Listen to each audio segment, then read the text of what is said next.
Hi hello welcome to our channel. నేను మీ సిరి. ఈరోజు మనం చెప్పుకోబోయే కథ ఇష్టమైన సకుడ పార్ట్ 172. కథలోకి వెళ్ళే ముందు లైక్ చేయడం మర్చిపోకండి ఫ్రెండ్స్. గగన్, చెప్పు మేఘా, డిన్నర్ రెడీ రా, మేఘన పిలిచింది. వస్తాను, నువ్వు వెళ్ళు అని అన్నాడు అతను. వేడిగా ఉంది. ఆమె అక్కడి నుంచి కదలలేదు. అతడు దీర్ఘంగా నిట్టూర్చి పైకి లేచాడు. ముగ్గురు తినడానికి కూర్చున్నారు. గగన్ ఏదో ఆలోచిస్తూ మౌనంగా తింటున్నాడు. గగన్, ఇవాళ వెళ్ళావు కదా, ఏమైంది? వేద అడగకుండా ఉండలేకపోయింది అతన్నే. హర్ష సైడ్ మిస్టేక్ లేదని తెలిసేలా ఏ క్లూ లేదు. ఆ అమ్మాయి ముందే పరిచయమైందని ప్రూవ్ చేస్తే మనకి 50% ఛాన్స్ ఉంటుంది అని అన్నాడు గగన్. హర్ష వెళ్ళిన హోటల్ అని అడిగింది వేద. వారిద్దరూ మాట్లాడుకుంటున్నట్టు ఎక్కడా లేదు. హోటల్ అన్నాక ఎందరో వెళ్తుంటారు కదా, అతను ఆలోచిస్తూనే చెప్పాడు. అదంతా పక్కా ప్లాన్ చేస్తుందని అర్థమవుతోంది. వేదకిగా తినబుద్ధి కాలేదు. ఆ రోజు రాత్రి భోజనం అయ్యాక గగన్ బయట తిరుగుతున్నాడు. అతడు ఏదో ఒక క్లూ దొరుకుతుందని చాలా ఆశగా ఉన్నాడు. కానీ రోజు రోజుకి అతని ఆశ సన్నగిలుతోంది. ఇన్ని రోజులైనా హర్షని బయటకు తీసుకురాలేకపోతున్నారు వాళ్ళు. అదే అతని బాధ. వేద అతని దగ్గరికి వెళ్ళింది.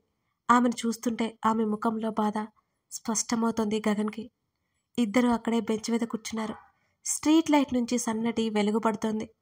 నువ్వు రేపటి నుంచి కాలేజ్కి వెళ్ళు, గగన్ సీరియస్గా చెప్పాడు వేదకి. చదువుకుంటున్నాను కదా, ఎగ్జామ్స్ అప్పుడు వెళ్తానులే, ఆమె నెమ్మదిగా అంది. కుదరదు, వెళ్ళి తీరాల్సిందే, పట్టుబట్టాడు గగన్. లేదు, నాకు వెళ్ళాలని లేదు, వెళ్ళినా అక్కడ ఉండాలనిపించదు. ఆమె స్వరంలో సన్నటి ఆవేదన స్పష్టమవుతుంది అతనికి. వేదా, సిల్లీగా బిహేవ్ చేయకు, నీ కెరియర్ పోతుంది, అర్థమవుతుందా? అతడు అరిచాడు. ఇప్పుడు కాకపోయినా నెక్స్ట్ ఇయర్ అయినా నేను ఎగ్జామ్స్ రాసుకోవచ్చు కానీ హర్ష అని అడిగింది. షటప్ వేదా, నువ్వు ఉండి మాత్రం ఏం చేయగలుగుతున్నావు చెప్పు, అతడు ఆవేశంగా అరిచాడు. ఆమె ఏం మాట్లాడలేదు. ఇది చాలా టఫ్ సిచ్యువేషన్, కానీ వాడికేం కాదు, నేను చెప్తున్నాను కదా అంటూ ఆమె నెమ్మదిగా చేతులు పట్టుకున్నాడు గగన్. ఏడ ఆపుకుంటున్నట్టు ఆమె ముఖం బాగా ఎర్రబడింది. హర్ష ఇక ఎప్పటికీ బయటికి రాకపోతే అనే ఆలోచన ఆమెను చంపేస్తోంది. నెమ్మదిగా ఆమె భుజం తడుతూ, వేదా, వాడిని ఎలాగైనా బయటికి తీసుకొద్దాం, నేను ఆ అమ్మాయిని కనిపెట్టే ప్రాసెస్లోనే ఉన్నాను, రేపటి నుంచి కాలేజీకి వెళ్ళు అని అన్నాడు. వెళ్తావు కదూ, మళ్ళీ అతనే అడిగాడు వేదని. ఆమె తలాడించింది. ఇద్దరూ లోపలికి వెళ్ళిపోయారు, ఎవరి గదిలోకి వాళ్ళు. అలా బెడ్ మీద వాలిపోయాడు గగన్. అతడికి పడుకునేటప్పుడు ఆలోచనలన్నీ పక్కన పెట్టేసి ప్రశాంతంగా ఉండటం ఇష్టం. కానీ ఇప్పుడు అతనికి నిద్ర కూడా పట్టట్లేదు హర్ష గురించి తలుచుకుంటుంటే. ఈ పాటికి అతను ఇండియా వెళ్ళిపోవాలనుకున్నాడు. అంతలోనే ఇది జరిగిపోయింది. హర్షని ఎలాగైనా బయటికి తీసుకురావాలి, కానీ ఎలా? తర్వాత రోజు నుంచి వేద కాలేజీకి బయలుదేరింది. మేఘనని కూడా ఆమె ఆఫీస్కి వెళ్ళమని గగన్ గట్టిగా చెప్పాడు. మరో 4 రోజుల తర్వాత సాయంత్రం కాలేజ్ నుంచి ఇంటికి వస్తుంది వేద. ఆమెకి పరీక్షలు దగ్గర పడ్డాయి. వాటి గురించి కాస్త దిగులుగానే ఉంది. ఓవైపు హర్ష జైల్లో ఉన్నాడని దిగులు, మరోవైపు ఆమె పరీక్షల దిగులు. ఆమె రైల్వే స్టేషన్కి వచ్చింది. ట్రైన్ కోసం చూస్తోంది. ఆమె ఏదో ఆలోచిస్తుండగా పక్కన పిల్లల అరుపులు వినిపిస్తోంది. వేద తల తిప్పి పక్కకు చూసింది. 2 పిల్లలు ఆడుకుంటూ కనిపించారు. అబ్బాయిలు అమ్మాయి తల మీద కొట్టడం, ఆ అమ్మాయి కోపంగా తిరిగి కొట్టడం చేసింది. ఆ అబ్బాయి నవ్వుతుంటే ఆ అమ్మాయి కొడుతూనే ఉంది. చివరికి ఆ అమ్మాయి ఏడుస్తుంటే వేదకి నవ్వొచ్చింది. ఒంటరిగా కాకుండా ఎవరొకరితో పెరిగితే ఎంత బాగుంటుంది, అన్ననో చెల్లినో తమ్ముడో ఇలా ఉంటే బాగుండు అనిపిస్తుంటుంది ఆమెకి. ట్రైన్ వస్తున్న శబ్దం వినిపించింది. ఆమె ట్రైన్ ఎక్కబోతుండగా దూరంగా మిచెల్ కనిపించింది. ఆమె స్టేషన్ నుంచి బయటికి వెళ్తున్నట్టుంది వేదకి. అది చూసి వేద ఆగిపోయింది. మిచెల్తో పాటు ఎవరో 2 వ్యక్తులు కూడా ఉన్నారు. ఆమె వాళ్ళని వెంటనే అనుసరించడం మొదలుపెట్టింది. ఆమె ముఖం కనిపించకుండా కవర్ చేసుకుంది వేద. వెళ్తూ వెళ్తూ గగన్కి ఫోన్ చేసింది. చెప్పు వేద, గగన్, ఇక్కడ మిచెల్ ఉంది. ఆమె మాటలకు అతను ఒక క్షణం షాక్ అయ్యి అంతలోనే ఎక్కడ కనిపించింది? అతను అప్పటికే బయటకు వస్తూ అడిగాడు ఇంట్లో నుంచి. ఆమె ఏరియా పేరు చెప్పింది. నేనిప్పుడు వాళ్ళు ఫాలో అవుతున్నాను అని వేద చెప్పగానే, వద్దు వేద వద్దు, నువ్వు అక్కడే ఆగు, నేను వస్తున్నా, తర్వాత వెళ్దాం, వెతుకుదాం, అతను హెచ్చరించి కార్ స్టార్ట్ చేశాడు. లేదు గగన్, తను మిస్ అయిపోయిందనుకో కష్టం, నేను క్యాబ్లో ఫాలో అవుతాను అని వేద చెప్పింది. గగన్ ఎంత చెప్పినా వద్దని వారించినా ఆమె వినట్లేదు. అతడు అరిచినా కోపడ్డా ఆమె పట్టించుకోలేదు. వేద క్యాబ్ వాళ్ళని ఫాలో అవుతూనే ఉంది. సరే, నువ్వు ఫోన్ మాత్రం కట్ చేయొద్దు ప్లీజ్, నాకు లైవ్ లొకేషన్ షేర్ చేయి, గగన్ చెప్పడంతో ఆ పని చేసింది వేద. మరో అరగంట తర్వాత వాళ్ళు ఓ పెద్ద ఇంటి ముందు ఆగారు. ఆ స్ట్రీట్ చివర ఆగిపోయింది వేద. గగన్కి అదే విషయం చెప్పింది. నువ్వు అక్కడే ఉండు, అతడు మరీ చెప్పాడు వేదకి. హర్షనే ఇరికించారంటే హర్ష చుట్టూ ఉన్న మనుషులు వాళ్ళకి తెలియకుండా పోరు. వేదను గాని చూస్తే వాళ్ళు ఏదైనా చెయ్యొచ్చు, అదే అతని భయం కూడా. క్యాబ్ అక్కడి నుంచి వెళ్ళిపోయింది. వేద ఒక గోడ పక్క నుంచి తొంగి చూస్తుంది. లోపలికి వెళ్ళే వ్యక్తులు ఇంకా బయటికి రాలేదు. ఆమె నెమ్మదిగా ఆ ఇంటి ముందుకు వరకు వచ్చి ఆగింది. వేద, గగన్ పిలుస్తున్నాడు. నేను ఇక్కడే ఉన్నాను, వచ్చేయ్ గగన్ అని అంది వేద. నేను పక్కనే ఉన్నాను, 5 నిమిషాల్లో నీ ముందుంటాను, నువ్వు జాగ్రత్తగా వెనక్కి వచ్చేయ్, అతను మరీ చెప్పాడు. సరే. ఆమె బయట ఆగిపోయి నెమ్మదిగా లోపలికి చూసింది. ఆమె భుజం మీద చేయి పడగానే వేద ఉలిక్కిపడింది. ఒక్కసారిగా ఆమె బిగుసుకుపోయింది. ఆమె బ్లూటూత్ కవర్ చేసుకుని నెమ్మదిగా ఫోన్ బ్యాగ్లో జారవిడిచింది. వేద, గగన్ పిలుస్తున్నాడు. Who are you? ఎదురుగా నిలబడి ఉన్న వ్యక్తులను చూస్తూ అడిగింది వేద. వాళ్ళిద్దరూ ముఖముఖాలు చూసుకుని నవ్వుకుంటూ ఆమె నోటిని మూసిపెట్టారు. వేద భుజానికి తగిలించుకున్న బ్యాగ్ కింద పడిపోయింది. వేద ఎవరితోనో మాట్లాడుతున్నట్టు అనిపించింది గగన్కి. ఆమె చిన్న కేక పెట్టడం, ఎవరు అని అడగడం అతను వింటూనే కారు వేగం పెంచాడు. ఇంకో 5 నిమిషాల్లో ఆమె వాళ్ళ కంట పడకుండా ఉంటే బాగుండేది అనిపించింది వేదకి. కింద పడిన ఆమె బ్యాగ్ కూడా వాళ్ళు తీసేసుకున్నారు. గగన్కి ఆల్రెడీ లొకేషన్ షేర్ చేయడం వల్ల అక్కడికి వచ్చేశాడు. కారు కాస్త దూరంలో ఆపి దిగివచ్చాడు. అతను చుట్టూ చూశాడు. ఇదే ఇల్లు అని అతనికి అర్థమవుతుంది. ఫోన్ పాకెట్లో పెట్టుకుని ఆ ఇంట్లోకి నెమ్మదిగా ప్రవేశించాడు గగన్. డోరు బయట నుంచి అతను 2 నిమిషాల పాటు అలా నిలబడ్డాడు.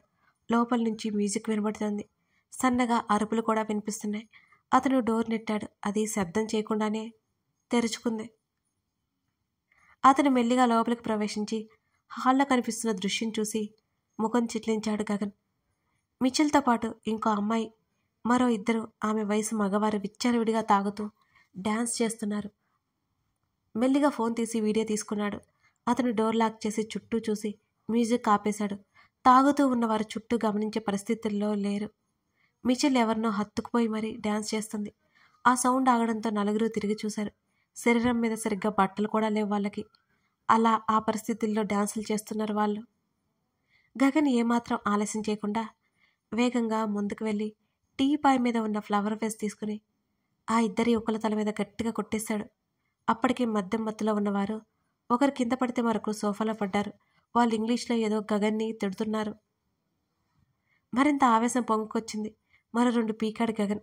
మిచెల్ మత్తుల నుంచి బయటపడ్డట్టు, గగన్ ఎవరో అర్థమైనట్టు వెంటనే బయటికి పరిగెత్తి అక్కడి నుంచి పారిపోవాలని చూస్తుంటే వెంటనే అది గమనించి ఆమె రెక్క పట్టుకుని వెనక్కి పడేశాడు. అతను గట్టిగా లాగడంతో మిచెల్ కింద పడి ఆమె తల ఫ్లోర్కి గట్టిగా కొట్టుకుంది. ఆ చర్యను చూసి మరో అమ్మాయి బిగుసుకుపోయి ముడుచుకుపోయింది. తల పట్టుకుని మిచెల్ గగన్ వైపు చూసింది కోపంగా. ఆమె రెక్క పట్టుకుని మళ్ళీ పైకి లేవదీశాడు గగన్.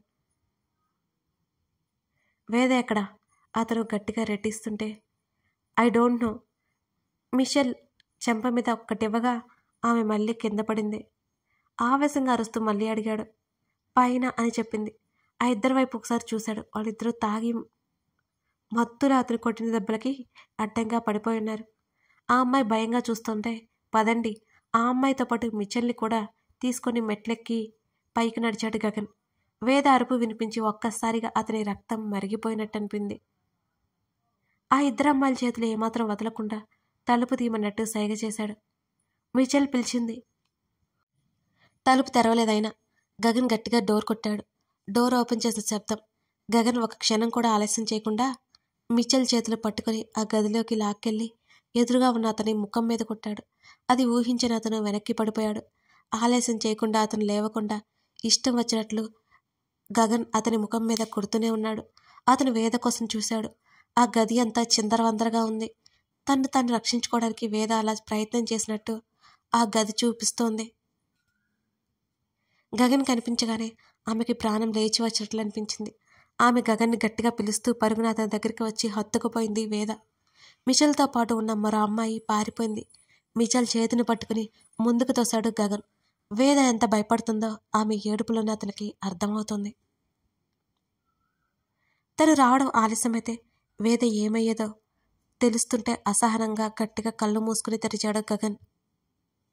వేద భుజం చుట్టూ చెయ్యేసి, నేను వచ్చేశాను కదా, ఏడవకు, ఆమెకు సర్ది చెప్పి ఎదురుగా ఉన్న వాళ్ళ వైపు చూశాడు గగన్.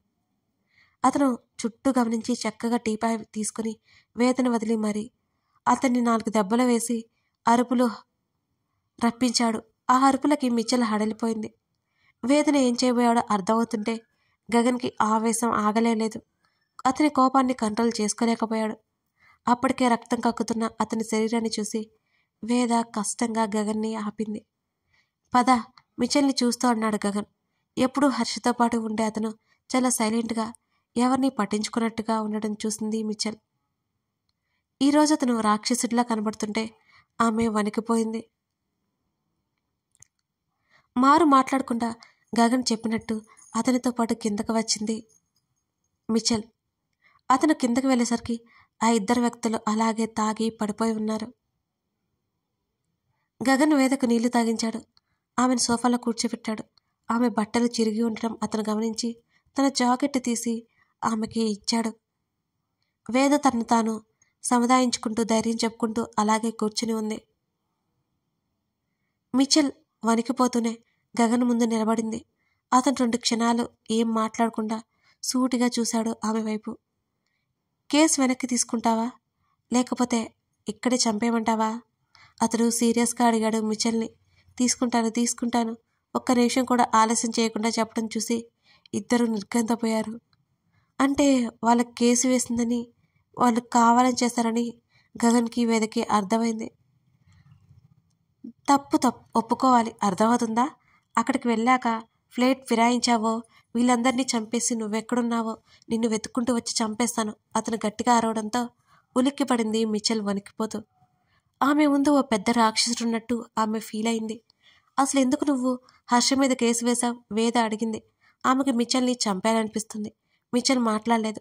ఆవేశంగా వచ్చి మిచెల్ చెంప పగలగొట్టింది వేద. అది ఊహించని ఆమె మళ్ళీ వెనక్కి పడింది. చుట్టూ చూడగా గాజు సీసా కనిపించింది వేదకి. అది తీసుకుని చంపడానికన్నట్టు ఆమె మీదకు విసిరింది. వేదని అలా చూస్తుంటే నిజంగానే చంపేసేలా ఉందని అర్థమైంది గగన్కి. ఆమె భుజాలు పట్టుకుని వెనక్కి లాగాడు. వదులు గగన్, వదులు, దీన్ని ఇప్పుడు చంపేస్తాను. వేద గట్టిగా అరుస్తుంది. ఆమెను బలవంతంగా వెనక్కి లాగి సోఫాలో కూర్చోబెట్టాడు గగన్. కథ కొనసాగుతుంది. మిచెల్ ఇదంతా చేసింది మరి. గగన్, వేద కలిసి హర్షని ఎలా తప్పించగలుగుతున్నారు? గెస్ చేస్తే కామెంట్ చేయండి. అలాగే లైక్స్, కామెంట్స్, సబ్స్క్రిప్షన్ మిస్ చేయకండి. Thank you for watching this video. మరి ఎపిసోడ్తో మనం మళ్ళీ కలుద్దాం.